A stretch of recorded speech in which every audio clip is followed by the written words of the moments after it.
Mainit na pagbating kooperatiba. Taos-puso kong binabati ang mga opisyal, kasapi at pamunuan ng Kapatagan Water Service Cooperative sa inyong pagdiriwang sa ika-14th Annual General Membership Assembly. Ang tema ngayong taon, Flowing Together Toward Sustainable and Reliable Water Service, ay napapanahon at makahulugan. Tulad ng tubig na patuloy na dumadaloy upang magbigay buhay, ang isang kooperatiba ay dapat manatiling matatag, maaasahan at nagkakaisa upang patuloy na makapaglingkod sa komunidad. Bilang isang kooperatibang nagbibigay serbisyo sa tubig, napakahalaga ng inyong papel sa kalusugan, kabuhayan at pang-araw-araw na buhay ng inyong mga kasapi at ng buong komunidad. Ang inyong pagsisikap na makapaghatid ng malinis, sapat at maaasahang supply ng tubig ay isang konkretong ambag sa pag-unlad at kaginhawaan ng mamamayan.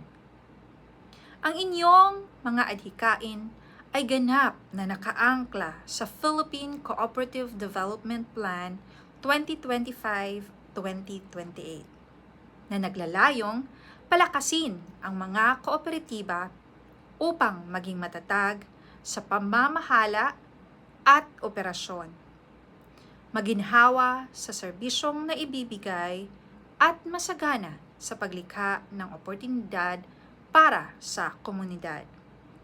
Sa ganitong paraan, kayo ay aktibong nakikibahagi sa pambansang bisyon na makamit ang isang matatag, maginhawa at masaganang buhay ng pamilyang Pilipino sa pagsapit ng year 2040.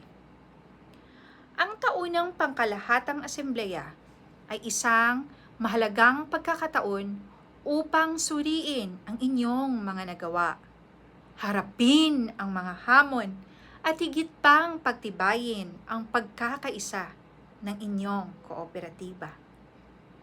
Naway magsilbi itong inspirasyon upang patuloy na magpatupad ng mga makabagong solusyon para mas epesyente at mapanatiling serbisyo sa tubig.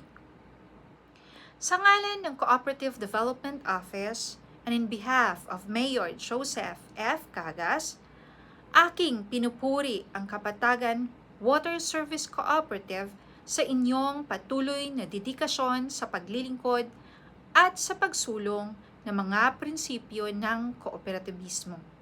Naway patuloy kayong maging daluyan ng pag-unlad at kaginhawaan sa inyong komunidad. Mabuhay ang kilusang kooperatiba. This is Joy S. Alao, CPA, your City Cooperatives Development Officer, Cooperative Development Office, Digas City.